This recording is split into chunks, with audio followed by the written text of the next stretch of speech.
Hello दोस्तों, मैं हूं मीर और आज मैं एक्सप्लेन करूंगा 2003 में आई एक ड्रामा थ्रिलर मूवी इविल को। ये मूवी सूडान में बनी थी, लेकिन जो इस मूवी में दिखाया है वो लगभग दुनिया के हर कोने में होता है। अगर रेटिंग की बात की जाए तो इसे बहुत ही पॉजिटिव रिस्पॉन्स मिला था, साथ ही ऑडियंस ने भी इसे बहुत पसंद किया है। ये मूवी इतनी अच्छी इसीलिए है क्योंकि ये मूवी 1981 में आए सेम नाम की नॉवेल पर बेस है। अगर मेरी बात की जाए तो मुझे भी ये मूवी बहुत पसंद आई थी। सो बिना ज्यादा वक्त गवाए चलते हैं वीडियो की तरफ।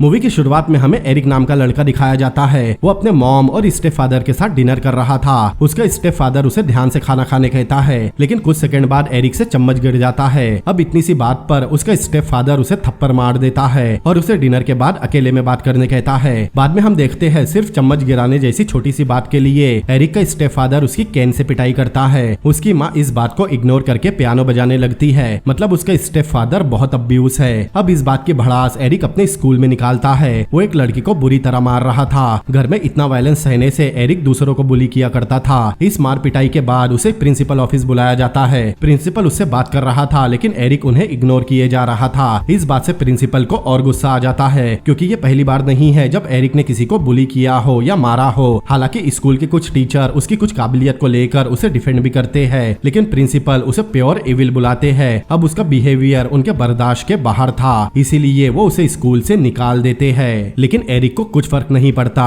फिर एरिक स्विमिंग करने जाता है। वो बहुत अच्छा स्विमर था। घर वापस आने पर वो देखता है उसकी माँ घर के कुछ एंटीक आइटम बेच रही थी। वो किसी से बात भी कर रही थी कि उसे एरिक के लिए इन आइटम को बेचना ही होगा। वो एरिक के स्टेप फादर से बाद में निपट लेगी। अंदर आने पर उसकी माँ उसे गुन्नार से मिलाती है। गुन्नार उनका लॉयर है। वो एरिक को बताता है वो उसके लेट फादर का दोस्त है। गुन्नार उससे कुछ साल पहले मिला था, इसीलिए एरिक को वो याद नहीं। जाने से पहले गुन्नार एरिक को अपना कार्ड देकर कहता है अगर उसे कभी भी उसकी जरूरत पड़े तो वो उसे कॉल कर सकता है। गुन्नार के जाने के बाद उसकी माँ कहती है वो उससे काफी नाराज है, क्योंकि उसे स्कूल से निकाल दिया गया। उसके ग्रेजुएशन में बस 1 साल रह गया है, इसीलिए उन्होंने एरिक का एडमिशन एक लड़कों के बोर्डिंग स्कूल में करवा दिया है। उसके एडमिशन के लिए उन्होंने अपनी कुछ चीजें बेची है, क्योंकि उसके स्टेप फादर इस बार उसकी फीस नहीं देंगे। अभी एरिक के स्टेप फादर शहर से बाहर गए हैं, इसीलिए एरिक की माँ उसे 4 घंटों बाद ही उस स्कूल में भेज रही थी। 4 घंटों बाद उसकी ट्रेन है, लेकिन जाने से पहले वो एरिक से वादा लेती है ये उसके लिए आखिरी अपॉर्चुनिटी है, वरना वो कॉलेज नहीं जा पाएगा। इसीलिए वो एरिक से वादा लेती है अब वो स्कूल में कोई लड़ाई नहीं करेगा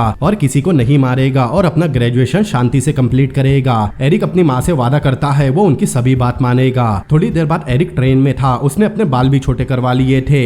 कुछ घंटों बाद वो एक टैक्सी से स्कूल पहुँचता है। पहुँचते ही उसे ऑटो नाम का लड़का मिलता है। वो अभी घुड़सवारी करके आया था। वो बताता है अस्तबल यहाँ से 2 किलोमीटर दूर है। वो एरिक का नाम जानता था। ऑटो बताता है वो हेड ऑफ स्कूल काउंसिल है। स्कूल में आए नए स्टूडेंट को यहाँ के बारे में बताना उसका ही काम है। ऑटो एरिक को उसके हॉस्टल की तरफ ले जाता है। चलते चलते वो बताता है लोअर क्लास में होने की वजह से उसे अभी नॉर्मल हॉस्टल में रहना होगा, लेकिन वक्त के साथ वो ओलंपिया बिल्डिंग के हॉस्टल में रह सकता है, जहाँ बहुत आलीशान कमरे हैं। लेकिन एरिक कहता है वो यहाँ सिर्फ 1 साल के लिए आया है। अब दोनों उसके कमरे में आते हैं। ऑटो बताता है उसका रूममेट पियर नाम का लड़का है। पियर एक अच्छा लड़का है, वो स्टडी में भी अच्छा है। ऑटो पूछता है वो कौन सा स्पोर्ट खेलता है। एरिक बताता है वो स्विमर है। फिर दोनों बाहर जाते हैं। ऑटो कहता है इस स्कूल में स्पोर्ट के बेस्ट टीचर्स है। तभी उन्हें स्कूल के स्पोर्ट टीचर बर्ग आकर मिलते हैं। उनके जाने के बाद ऑटो कहता है बर्ग बहुत बढ़िया टीचर है, लेकिन उनके बारे में रूमर है कि वो सोशल डेमोक्रेटिक पार्टी से जुड़े हुए हैं। सोशल डेमोक्रेट पार्टी स्वीडन और जर्मनी में डेमोक्रेसी और सोशल जस्टिस को प्रमोट करती है। फिर ऑटो उसे स्कूल का स्विमिंग पूल दिखाता है। एरिक को स्विमिंग पूल काफी पसंद आया था। अब ऑटो एरिक का स्कूल में वेलकम करता है और उसे कुछ भी जानना हो तो उसे अपने पास आने कहता है, क्योंकि वो लोग स्कूल में टीम स्पिरिट को मानते हैं। एरिक वापस अपने कमरे में आता है। वहाँ उसका रूममेट पियर म्यूजिक एंजॉय कर रहा था। दोनों एक दूसरे से मिलते हैं। पियर को पता चलता है एरिक स्विमर है, लेकिन उसे रीडिंग भी पसंद है, क्योंकि पियर को भी पढ़ना पसंद है। फिर एरिक उससे इस स्कूल के टीचर्स के बारे में पूछता है। पियर बताता है टीचर्स ठीक है, लेकिन आगे कुछ बोल नहीं पाता, जैसे वो कुछ बताना चाहता हो। साथ ही यहाँ स्टूडेंट डिसिप्लिन से रहते हैं। एरिक स्टडी में कुछ खास अच्छा नहीं है। उसे मैथमेटिक्स में अच्छे मार्क नहीं आते। पियर कहता है वो उसे मैथमेटिक्स पढ़ाएगा।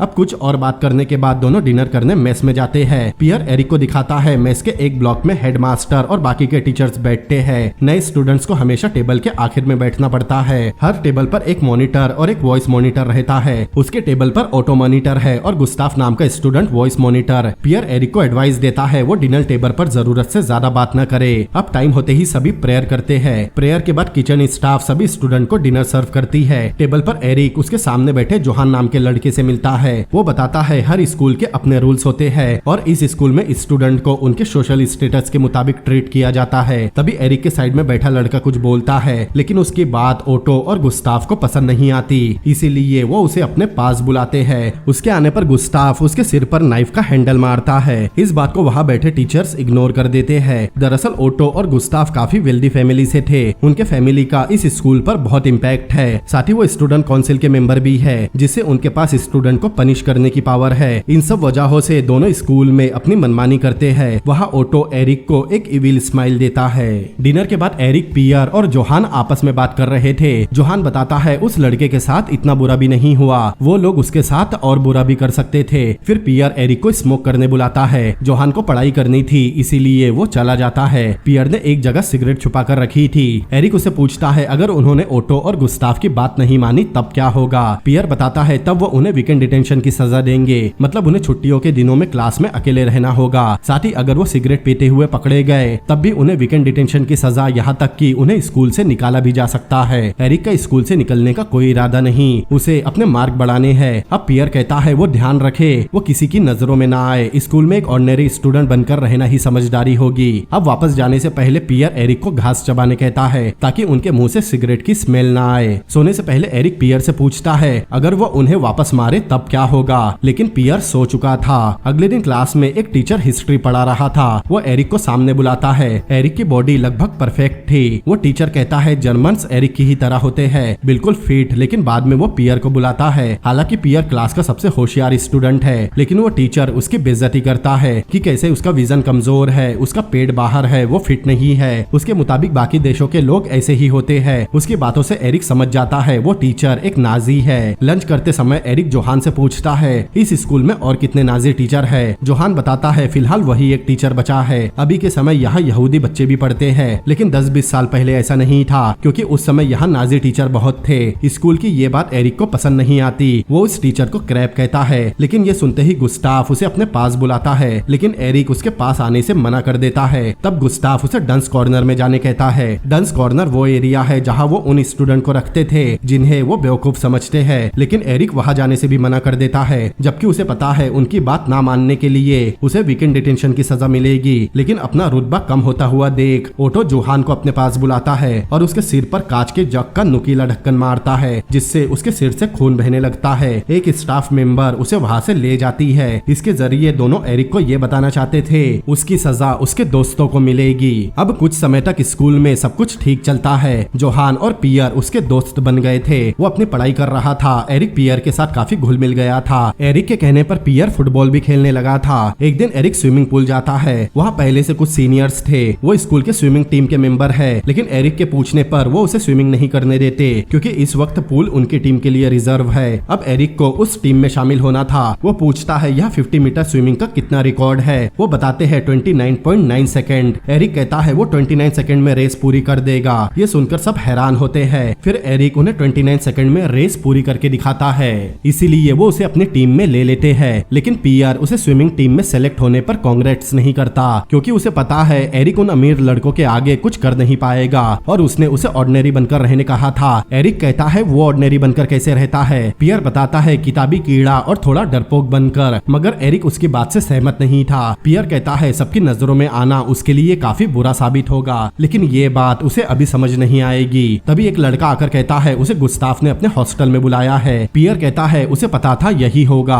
अब एरिक गुस्ताफ और ओटो के हॉस्टल में जाता है। उसकी स्विमिंग का थोड़ा मजाक उड़ाने के बाद गुस्ताफ उसे जूते पॉलिश करने कहता है। एरिक जूते उठाकर जाने लगता है, लेकिन गुस्ताफ उसे साइड में पड़े गंदे जूते साफ करने कहता है, लेकिन एरिक उसे मना करके वहाँ से चला जाता है। एरिक के इनकार करने से गुस्ताफ बहुत गुस्से में था, लेकिन ओटो कहता है वो फिलहाल एरिक पर ज्यादा ध्यान न दे, क्योंकि अभी वो नया है। अगले दिन क्लास के बाद पियर उससे कहता है झगड़े को अवॉइड करने उसे जूते साफ कर लेने चाहिए थे। लेकिन ये सुनकर एरिक काफी नाराज होता है। वो पूछता है अगर उसने स्टूडेंट काउंसिल के मेंबर को मारा तब क्या होगा। पियर बताता है तब तुरंत ही उसे स्कूल से निकाल दिया जाएगा। ये सुनकर एरिक को और गुस्सा आ जाता है। उसे कोई झगड़ा नहीं करना था, इसीलिए वो इस स्कूल में आया था। पियर कहता है वो मामूली स्टूडेंट बनकर क्यों नहीं रह सकता, लेकिन एरिक का ऐसा मिजाज नहीं था कि वो हर किसी की गलत बात माने। तब पियर उसे महात्मा गांधी को पढ़ने कहता है, क्योंकि गांधी ने बिना किसी हिंसा से इंडिया को आजाद कराया था। लेकिन एरिक कहता है क्या वो बस लोगों को जाकर कहे, वो उनकी बुली नहीं सहेगा। लेकिन पियर कहता है उसने पहले ही 2 बार उन लोगों को मना कर दिया है, जिसके लिए वो उसे पनिश करेंगे।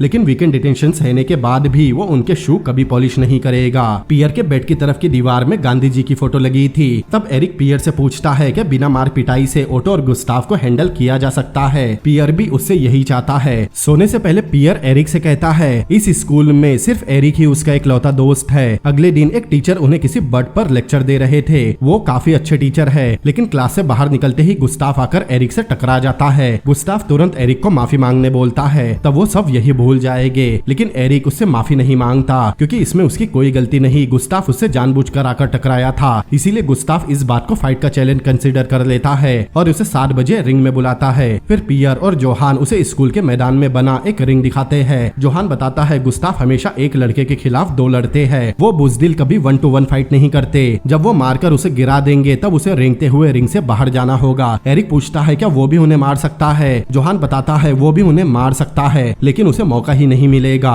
अगर वो चाहे तो फाइट को अवॉइड भी कर सकता है, लेकिन तब सब उसे चूहा कहेंगे। अब शाम को गुस्ताव और ओटो एक लड़के को बेवजह पीटकर अपनी मर्दानगी दिखा रहे थे। उसे भी उन दोनों ने जानबूझकर चैलेंज किया था। वही दूसरी तरफ एरिक पियर के साथ पढ़ाई कर रहा था, लेकिन उससे अब बर्दाश्त नहीं होता, इसीलिए वो उनसे लड़ने बाहर चला जाता है। लेकिन रिंग के पास पहुंचकर एरिक वापस आ जाता है। फिर अपनी माँ को कॉल करता है। उसकी माँ बताती है उसके फादर अभी घर पर नहीं है, लेकिन एरिक कहता है वो उसका बाप नहीं है और वो उस आदमी के साथ क्यों रहती है। तब उसकी माँ बताती है उसके लिए, क्योंकि उनके पास घर नहीं है, वो उसे लेकर कहाँ जाती। फिर एरिक उन्हें बताता है पियर नाम का लड़का उसका दोस्त है और वो पियर के साथ सिर्फ अपनी पढ़ाई पर ध्यान दे रहा है। ये सुनकर उसकी माँ बहुत खुश होती है, इसीलिए अपनी माँ और उनके लिए प्रॉमिस की खातिर एरिक फाइट करने नहीं जाता। दूसरी तरफ काफी देर तक ना आने की वजह से ओटो कहता है एरिक में लड़ने के गट्स नहीं थे और आज से सभी एरिक को स्कूल में चूहा कहेंगे। सब चूहा कहकर उसे चेयर अप करने लगते हैं। उन्हें किचन स्टाफ भी देख रहा था।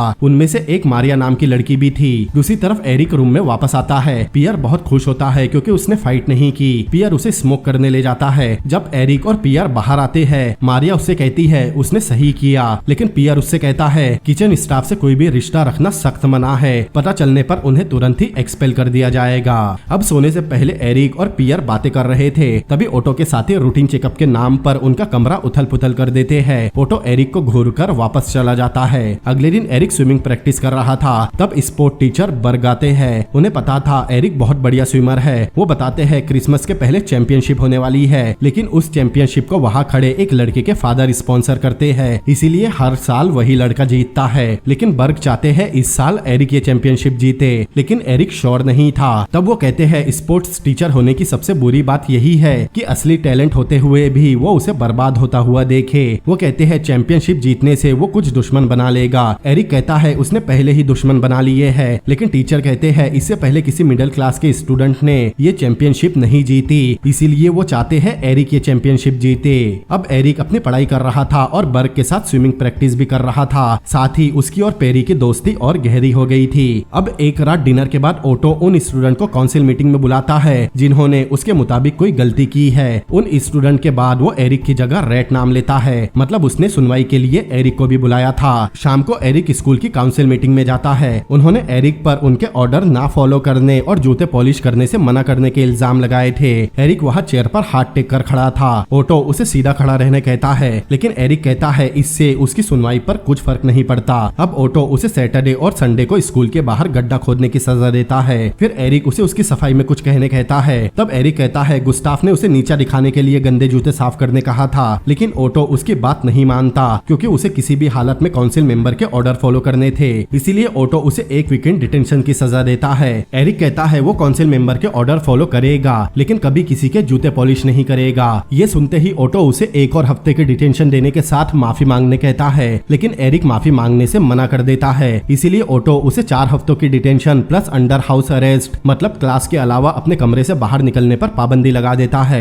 और 2 हफ्ते गड्ढा खोदने की सजा सुनाता है। लेकिन फिर भी एरिक माफी नहीं मांगता और अपनी सजा मानकर वहाँ से चला जाता है। मतलब सजा देने के बाद भी वो एरिक को झुका नहीं पाए। अगले दिन गुस्ताव सभी को उनकी सजा बताने के बाद एरिक को बाहर लेकर आता है और वहाँ 1 मीटर गहरा और चौड़ा गड्ढा खोदने कहता है। लेकिन सजा सुनकर भी एरिक की आंखों में बगावत थी। गुस्ताव के जाते ही एरिक गड्ढा खोदना शुरू करता है। कुछ देर बाद वहाँ स्विमिंग टीचर आते हैं। वो एरिक को बताते हैं बाकी लोगों ने चैंपियनशिप की प्रैक्टिस शुरू कर दी है, एरिक को अपनी स्विमिंग स्पीड बढ़ानी होगी। अब शाम को बारिश हो रही थी। गुस्ताव उसका काम देखने आता है, फिर उसे वो गड्ढा वापस बंद करने कहता है। अब इस वजह से एरिक सबसे आखिर में खाना खाने आता है। उसे मारिया खाना सर्व करती है। वो समझ गई थी एरिक ने लड़ाई को अवॉइड करने उनकी बात मानी है। वो बताती है उसका भाई भी एरिक के जैसा है, उसे भी किसी की मनमानी के आगे झुकना पसंद नहीं। यहाँ दोनों में थोड़ी बातें होती है। मारिया दूसरे शहर से थी लेकिन उसके शहर में उतना काम नहीं है, इसीलिए वो यहाँ जॉब करती है। यहाँ क्लियर समझ आ रहा था मारिया को एरिक के लिए फीलिंग्स है। अगले दिन एरिक अपनी स्विमिंग प्रैक्टिस करता है, साथ ही क्लास में डिटेंशन की सजा भी भुगत रहा था।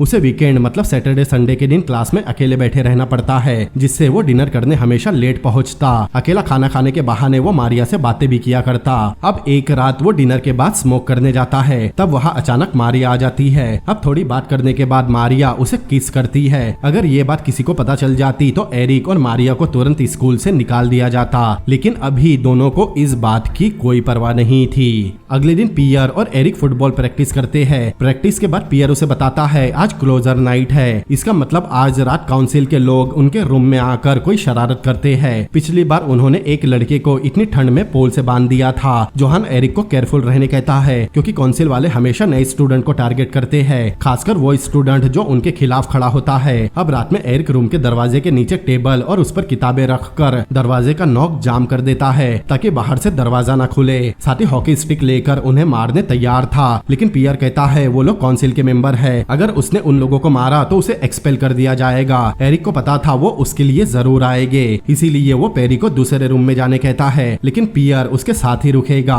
अब आधी रात हो चुकी थी लेकिन पियर और एरिक अभी तक सोए नहीं थे। एरिक पियर से पूछता है क्या वो उसे ले जाकर मारेंगे, लेकिन पियर को अभी कुछ पता नहीं था। अब उनके रूम के पास कोई आता है, दोनों लाइट बंद करके उनका सामना करने तैयार थे। बाहर से कोई उनका दरवाजा खोलने की कोशिश करता है। कुछ सेकंड्स बाद किताबें गिर जाती है। दरवाजा खोलते ही ऑटो उनके रूम में गटर का गंदा पानी फेंक देता है, जिससे पूरे रूम में गंदगी और बदबू फैल जाती है। थोड़ी देर बाद एरिक और पियर उस गंदगी को साफ कर रहे थे। अब एरिक को उनसे बदला लेना था। फिलहाल 2 बजे थे। अब एरिक उस गंदगी को लेकर ऑटो और गुस्ताव के हॉस्टल की तरफ आता है, फिर छुपते छुपाते ऑटो और गुस्ताव के रूम की तरफ जाता है। इस वक्त दोनों गहरी नींद में सो रहे थे। उनके रूम में जाकर एरिक सबसे पहले उनके पास लगे लाइट का प्लग निकालता है, फिर वो गंदगी ऑटो के ऊपर डालकर भाग जाता है। लाइट बंद होने से उन्होंने देखा नहीं था ये किसने किया है। जैसे ही गुस्ताव लाइट ऑन करता है ऑटो के ऊपर पूरी गंदगी थी। ये देखते ही ऑटो उल्टियां कर देता है और गुस्ताव को भी उससे घिन आ रही थी। वही सबके जागने से पहले एरिक हॉस्टल से भाग जाता है। अगले दिन लंच के पहले पियर एरिक से कहता है वो दोनों चुप नहीं बैठेंगे। उसे किसी ने देखा नहीं था, लेकिन सबको पता है ये काम एरिक ने ही किया है। अब लंच के समय एरिक सबसे कहता है यहाँ बदबू कैसी आ रही है। फिर सूंघते सूंघते ऑटो के पास जाकर कहता है ये बदबू उससे आ रही है। फिर उसे गडर बुलाता है, तब ऑटो उसे थप्पड़ मारता है, लेकिन एरिक फिर उसे गडर बुलाता है। तब ऑटो उसे पंच मारने लगता है, लेकिन एरिक चुप नहीं होता, लगातार उसे गडर बुलाता रहता है। तब ऑटो लगातार एरिक को मारने लगता है, लेकिन दूसरी तरफ प्रिंसिपल और टीचर इस बात को इग्नोर कर देते हैं। ऑटो ने एरिक का पूरा चेहरा बिगाड़ दिया था, लेकिन एरिक चुप नहीं होता, उसे लगातार गडर बुलाता रहता है और ना ही उसे पलट कर मारता है। इतनी मार खाने के बाद भी एरिक गिरता नहीं, लेकिन मारिया से अब ये देखा नहीं जाता। वो चिल्लाकर ऑटो को रुकने कहती है। तब वहाँ प्रिंसिपल आता है, लेकिन ऑटो को देखकर साफ समझ आ रहा था एरिक ने बिना हाथ उठाए उसे हरा दिया है। अब रात में एरिक अपने रूम में आता है, उसे फिलहाल आराम करना था।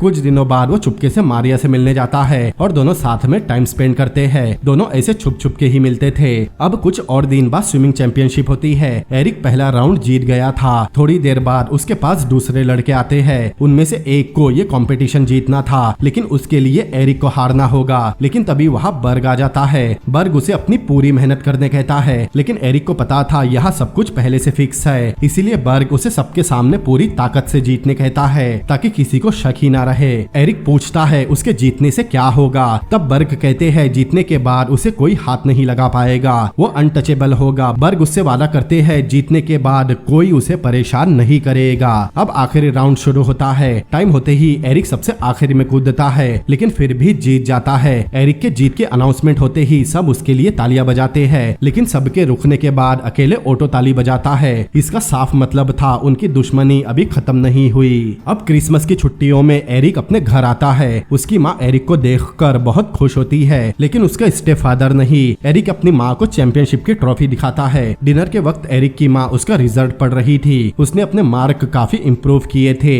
लेकिन उसका बाप सिर्फ ये देखता है कि बिहेवियर में उसे सी मिला है। साथ ही उससे पूछता है उसे स्कूल में इतना पनिश क्यों किया जाता है। उसे एरिक के चैंपियनशिप जीतने से कोई मतलब नहीं था। एरिक सच बताता है कि उसने कुछ स्टूडेंट्स की बात नहीं मानी जो बहुत अमीर परिवार से आते हैं। उसके स्टेप फादर का तो यहाँ तक मानना था कि अमीर लड़कों की चापलूसी करके उनकी बात माननी चाहिए, इसीलिए वो खाने के बाद उसे बात करने बुलाता है। डिनर के बाद हमेशा की तरह उसका बाप उसे कैन से मारता है और उसकी माँ पियानो बजा रही थी। एरिक को पीटने के बाद उसका बाप उससे हाथ मिलाकर कहता है वो फिर से दोस्त बन गए। अब कुछ दिनों बाद एरिक स्कूल वापस आता है। वो देखता है बहुत सारे बच्चों के पेरेंट्स उन्हें स्कूल छोड़ने आए हैं, लेकिन उसके नहीं। तभी उसे वहाँ मारिया दिखाई देती है, लेकिन मारिया भी उसे इग्नोर करके चली जाती है। कुछ देर बाद कपड़े बदलकर एरिक फिर उससे मिलने जाता है, लेकिन मारिया फिर से उसे इग्नोर कर देती है। रूम में वापस आने पर वो देखता है पियर भी वापस आ गया है। एरिक उसके लिए एक म्यूजिक कैसेट लाया था जो उसे काफी पसंद आई थी, और पियर उसके लिए लॉ बुक लाया था क्योंकि उसे पता है एरिक लॉयर बनना चाहता है। डिनर के वक्त भी मारिया एरिक को इग्नोर कर रही थी। तभी ओटो पियर को अपने पास बुलाता है, लेकिन पियर उसके पास जाने से मना कर देता है क्योंकि उसने कुछ गलत नहीं किया। अब उसके ना आने पर ओटो उसे 8 बजे काउंसिल बिल्डिंग में बुलाता है। अगले सीन में पियर काउंसिल से वापस आता है। पियर बताता है उन्होंने उसे वीकेंड डिटेंशन की सजा दी है। दोनों बात कर ही रहे थे, तभी रूम में सर्च के नाम पर गुस्ताफ कुछ लड़कों के साथ उनके रूम में आ जाता है। वो बेवजह ही पियर को परेशान करने लगता है। फिर गुस्ताफ पियर के बेड पर मूत देता है। फिर तीनों वहाँ से चले जाते हैं। दोनों जानते थे ओटो और गुस्ताफ एरिक को झुका नहीं पाए, इसीलिए अब उसे परेशान करने वो पियर को तकलीफ दे रहे हैं। पियर एरिक को समझाता है उसे झुकाने उन्होंने अपनी टैक्टिक्स बदल दी है। अगले दिन एरिक की मुलाकात बर्ग से होती है। वो उसे स्विमिंग प्रैक्टिस फिर से शुरू करने बोल रहे थे, लेकिन अब एरिक स्विमिंग नहीं करेगा। ये सुनकर बर्ग को शॉक लगता है क्योंकि उन्होंने एरिक जैसा स्विमर आज तक नहीं देखा। लेकिन एरिक कहता है उन्होंने कहा था उसके जीतने के बाद उसे कोई परेशान नहीं करेगा, लेकिन इस स्कूल में जितने भी रूल्स बने हैं उनसे स्टूडेंट की जिंदगी बद से बदतर बनती जा रही है। उस रात एरिक फिर से मारिया से मिलने की कोशिश करता है, लेकिन मारिया कहती है उनका मिलना या बात करना बहुत रिस्की है क्योंकि इससे उसकी जॉब जा सकती है, साथ ही उसे भी स्कूल से निकाल दिया जाएगा और वो अपनी जॉब नहीं गवा सकती, इसीलिए फिलहाल वो दोनों नहीं मिल सकते। अब बाहर टहलते हुए गुस्ताफ खिड़की से उसे ऊपर बुलाता है। ऊपर आने पर वो देखता है सामने उन्होंने पियर को नंगा खड़ा कर रखा था। पियर को इस हालत में देखते ही एरिक को बहुत गुस्सा आता है, लेकिन ओटो कहता है अगर उसने गुस्ताफ के ऊपर हाथ उठाया तो उसे एक्सपेल कर दिया जाएगा। लेकिन एरिक कहता है कैंपस में सिगरेट पीने पर उन्हें भी एक्सपेल कर दिया जाएगा क्योंकि ओटो और गुस्ताफ सिगरेट पी रहे थे। लेकिन ओटो कहता है ये प्रूफ कौन करेगा। फिर गुस्ताफ पियर को सिगरेट से जलाने वाला था। एरिक से ये देखा नहीं जाता। वो गुस्ताफ को बुजदिल कहते हुए खुद को सिगरेट से जलाने कहता है। तब गुस्ताफ उसकी परमिशन और विटनेस मतलब ओटो के सामने कन्फेस करने कहता है। एरिक उसे परमिशन दे रहा था, लेकिन उससे ज्यादा खुद गुस्ताफ डर रहा था। तब एरिक उसे टॉन्ट करता है उसमें ये सब करने के गट्स ही नहीं है। तब गुस्ताफ अपनी सिगरेट उसकी छाती पर बुझाता है, लेकिन एरिक को कुछ फर्क नहीं पड़ता। ये देखकर ओटो और गुस्ताफ शॉक रह जाते हैं। तब ओटो पियर को जाने कहता है, लेकिन कल शाम उसे रिंग में बुलाता है। जाने से पहले ओटो एरिक को कहता है ये सब कभी नहीं होता अगर वो उनकी बात मानकर उनके आगे झुक जाता। उसकी वजह से ही पियर को ये सब सहना पड़ रहा है। रूम में आकर पियर एरिक के जख्म पर दवाई लगाता है। तब एरिक पियर से कहता है ओटो और गुस्ताफ उससे टफ है और उन जैसे लोगों को कभी जीतना नहीं चाहिए। दरअसल एरिक का मतलब था पियर की जगह वो उन दोनों से फाइट करे। अब अगले दिन एरिक क्लास में आकर पियर से पूछता है उसने फाइट के बारे में क्या सोचा, लेकिन पियर ने डिसाइड कर लिया था वो उनसे फाइट करेगा। शायद फाइट करने के बाद वो उसे अकेला छोड़ दे। एरिक उसे समझाने की कोशिश करता है पियर उसके जैसा नहीं है। एरिक फाइट कर सकता है मगर वो नहीं, क्योंकि वो अपनी पूरी जिंदगी फाइट करता आया है। उसे पता है अगर एक बार इंसान ने फाइट कर ली तो वो हमेशा फाइट करेगा। इसीलिए पियर उसे फाइट सिखाने कहता है, लेकिन फाइट इतनी जल्दी नहीं सिखाई जा सकती। अब पियर को बचाने एरिक ओटो और गुस्ताफ के गंदे शूज साफ करने तैयार था, लेकिन पियर एरिक की बात को उल्टा समझ लेता है। उसे लगता है एरिक उसे कमजोर समझ रहा है, इसीलिए उसे अब फाइट करनी ही थी। इस बात से एरिक भी उससे नाराज होकर चला जाता है।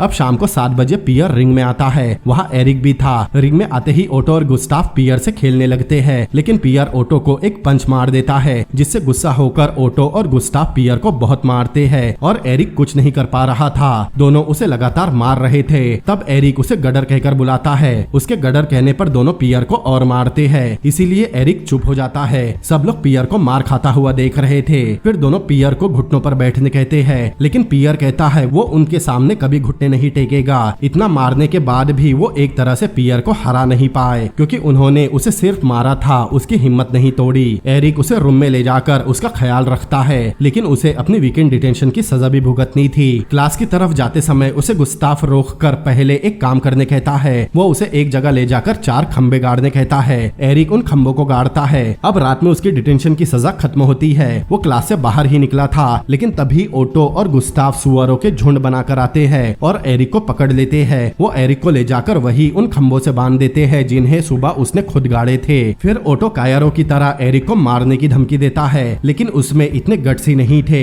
इसीलिए वो जोहान और एक दूसरे लड़के से एरिक के ऊपर खौलता हुआ पानी डलवाते हैं। फिर उस पर ठंडा पानी डलवाते हैं। फिर उसे वैसा ही छोड़कर चले जाते हैं। उनमें से 2 लोग कहते भी है इतनी ठंड में एरिक मर जाएगा, लेकिन वो किसी की नहीं सुनते। अब काफी देर तक एरिक वैसे ही पड़ा रहता है, लेकिन बेहोश होने से पहले वहाँ मारिया आती है। वो एरिक को अपने रूम में ले जाकर उसका ख्याल रखती है। अब एरिक थोड़ा ठीक होता है। फिर दोनों यामा काटा करते हैं। अगली सुबह एरिक दौड़ता हुआ अपने रूम की तरफ जाता है, क्योंकि पियर अकेला है। लेकिन रूम में जाकर उसे शॉक लगता है, क्योंकि अब रूम खाली था। पियर ने उसके लिए एक लेटर रखा था। पियर कहता है अब वो कभी स्कूल वापस नहीं आएगा। एरिक उसका बेस्ट फ्रेंड था। पियर उसे ओटो और गुस्ताफ के खिलाफ खड़ा रहने इंकरेज करता है। पियर के ऐसे चले जाने से एरिक को काफी बुरा लगा था, क्योंकि स्कूल में पियर ही उसका एक लौता दोस्त था। शाम को बर्ग एरिक से आकर मिलते हैं। उन्हें पियर के स्कूल से जाने का दुख था, लेकिन एरिक किसी की शिकायत नहीं करता। अगले दिन वो टीचर जिन्हें सभी स्टूडेंट पसंद करते हैं, वो पूरी क्लास पर गुस्सा हो रहे थे।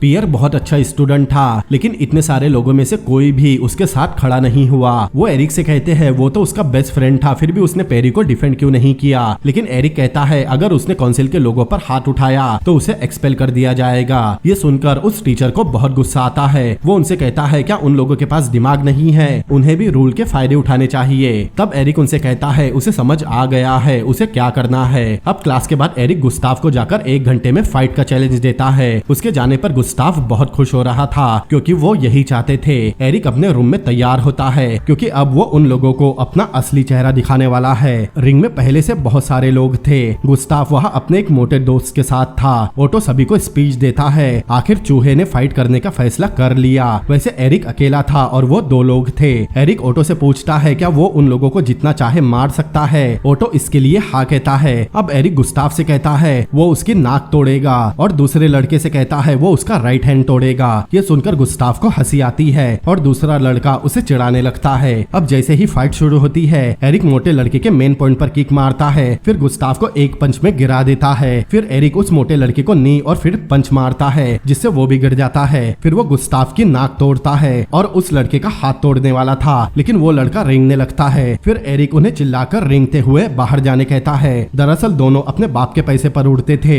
दोनों में कुछ दम नहीं था। ये देखकर वहाँ मौजूद सभी लोग और खासकर ओटो की हवा टाइट हो गई थी। एरिक ने जैसा कहा था उसने गुस्ताफ की नाक तोड़ दी। फिर एरिक ओटो की तरफ इशारा करके कहता है उसका अगला शिकार वो है। ये देखते ही ओटो की फट जाती है, लेकिन एरिक बिना कुछ कहे वहाँ से चला जाता है। वो मारिया से मिलने आया था, लेकिन वर्कर बताती है मारिया को यहाँ से निकाल दिया गया है। दरअसल उन लोगों के पास कोई प्रूफ नहीं था, फिर भी मैनेजमेंट ने उसे निकाल दिया। ये जानकर एरिक को काफी दुख होता है, क्योंकि उसका प्यार और उसका बेस्ट फ्रेंड दोनों ही यहाँ से चले गए। अब वो अकेला हो चुका था। अब कुछ दिनों तक तो सब कुछ शांत रहता है। एरिक अपने पढ़ाई पर ध्यान दे रहा था। एक दिन सभी स्टूडेंट के लिए लेटर आते हैं। लेटर ओटो के ग्रुप का ही एक लड़का बांट रहा था। दरअसल एरिक के लिए भी मारिया का लेटर आया था। अब वो दूसरे शहर में रहती है, इसीलिए उस लड़के को कुछ शक होता है। वो जाकर ओटो को बताता है एरिक के लिए दूसरे शहर से पहली बार लेटर आया है। एरिक के रूम में आते ही ओटो अपने लड़कों के साथ उसका रूम चेक करने लगता है। थोड़ी ही देर में उन्हें वो लेटर मिल जाता है। वो लेटर पढ़ते ही ओटो बहुत खुश होता है,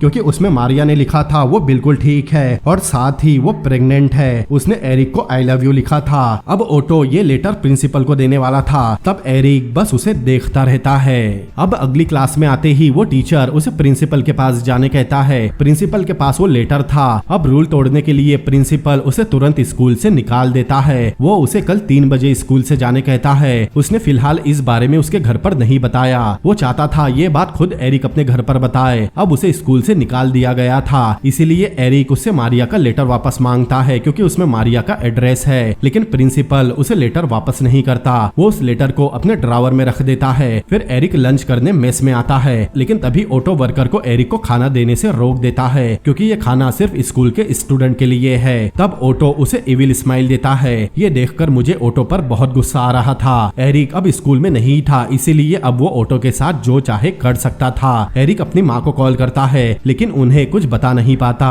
दूसरी तरफ ऑटो घुड़सवारी करके आ रहा था। मूवी की शुरुआत में ही उसने एरिक को बताया था अस्तबल स्कूल से 2 किलोमीटर दूर है। वापस जाते समय उसे कुछ सुनाई देता है। पीछे पलटने पर वो देखता है वहाँ एरिक डंडा लेकर खड़ा है। उसे देखते ही ऑटो की फट जाती है क्योंकि यहाँ आसपास कोई नहीं है। एरिक उसे भागने कहता है, लेकिन उसे पता है एरिक तब भी उसे पकड़ लेगा। अब जैसे ही एरिक उसे चिल्लाकर घुटनों पर बैठने कहता है, डर के मारे ऑटो तुरंत ही बैठ जाता है। ऑटो उसे अपनी जान के बदले $10,000 ऑफर करता है, लेकिन एरिक को पैसे नहीं चाहिए थे। वो ऑटो से उसकी रिंग मांगता है। ऑटो तुरंत ही उसे रिंग उतार कर दे देता है। तब एरिक कहता है उसने उसकी रिंग इसीलिए उतरवाई क्योंकि जब उसकी सड़ी हुई डेड बॉडी ढूंढी जाए कोई उसे इस रिंग से पहचान न ले। साथ ही वो उसके दांत भी तोड़ेगा क्योंकि ऑटो को अपने दांत बहुत पसंद है। ऑटो डर के मारे कहता है उसे मर्डर के लिए उम्र कैद की सजा होगी, लेकिन एरिक कोई प्रूफ ही नहीं छोड़ेगा क्योंकि उसे मारने के बाद वो उसके कपड़े जलाकर डेड बॉडी यही दफना देगा। इस बारे में सिर्फ पियर और मारिया को पता है और वो किसी को ये बात नहीं बताएंगे।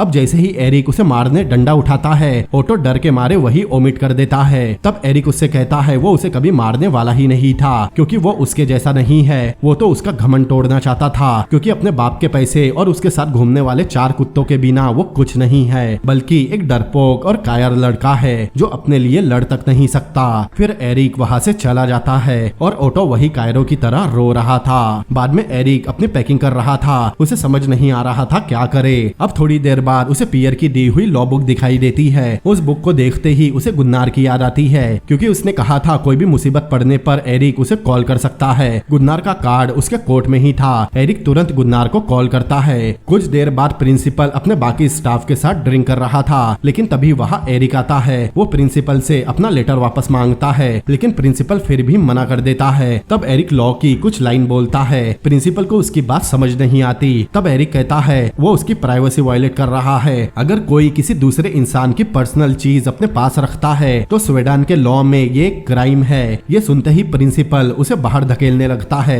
लेकिन तभी गुन्नार अंदर आता है। एरिक कहता है गुन्नार उसका लॉयर है। गुन्नार उसे बताता है उसका एक रिपोर्टर दोस्त है जो उसके हाथ में मौजूद न्यूज़पेपर में काम करता है। उसे एरिक की स्टोरी सुनने में बहुत इंटरेस्ट है, यहाँ तक कि वो इस स्कूल में आकर यहाँ की भी रिपोर्ट न्यूज़पेपर में छापेगा। और जैसा एरिक ने बताया है इस स्कूल में बहुत सी ऐसी चीजें होती है जो गैर कानूनी है और उन चीजों को बढ़ावा देने प्रिंसिपल और वहाँ का सारा स्टाफ जेल में जाएगा। प्रिंसिपल बहाने बनाने लगता है उसे उन चीजों के बारे में कुछ पता ही नहीं, लेकिन एरिक कहता है ये स्टेटमेंट तो उसके और अगेंस्ट में काम करेगा क्योंकि एक प्रिंसिपल को स्कूल में होने वाली हर अच्छी बुरी बातों की जानकारी होनी चाहिए। अब प्रिंसिपल की बोलती बंद हो जाती है। वो उन दोनों को निगोशिएशन करने लेकर जाने लगता है, लेकिन बात करने से पहले एरिक उससे मारिया का लेटर वापस मांगता है। अब कुछ समय बाद गुन्नार वापस जा रहा था। एरिक उसका थैंक यू करता है, साथ ही उसे लेटर भी वापस मिल गया था। अब अगले सीन में हम देखते हैं एरिक का ग्रेजुएशन कंप्लीट हो चुका है। सभी स्टूडेंट को स्टाफ सर्टिफिकेट दे रहे थे। सबसे हाथ मिलाने के बाद बर्ग उसे अपना ख्याल रखने कहता है।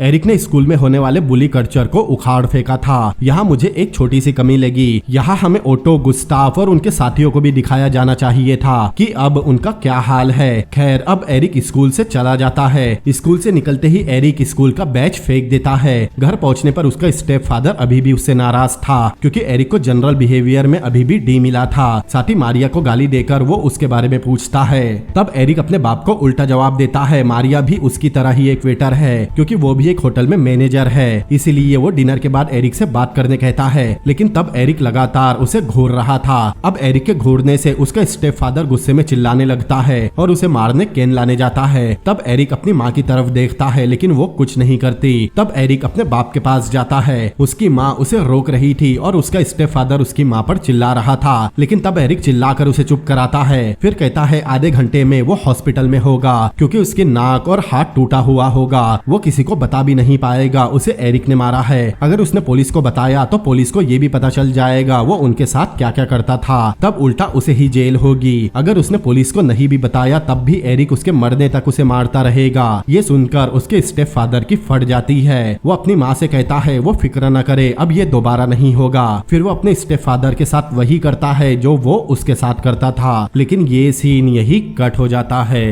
अब एक दिन एरिक पियर से मिलने जाता है। वो अपनी आगे की पढ़ाई के लिए जिनेवा जा रहा था। दोनों एक दूसरे से मिलकर बहुत खुश होते हैं। एरिक बताता है उसे भी एक लॉ फर्म में नौकरी मिल गई। अब वो अपनी लॉ की पढ़ाई का खर्च खुद उठा सकता है। अब दोनों किसी दिन फिर से मिलने का वादा करते हैं। फिर पियर और एरिक वहां से अपने अपने रास्ते चले जाते हैं और इसी के साथ ये मूवी भी यही एंड होती है। तो दोस्तों कैसी लगी आपको ये मूवी मुझे कमेंट करके जरूर बताएं। अगर ये वीडियो आपको पसंद आया हो तो इस वीडियो को लाइक करें, अपने दोस्तों के साथ शेयर करें और ऐसी ही अमेजिंग मूवीज के एक्सप्लेनेशन देखने के लिए मेरे चैनल को सब्सक्राइब करें। तो मिलते हैं अगली बार किसी और अमेजिंग मूवी के एक्सप्लेनेशन के साथ। Peace out.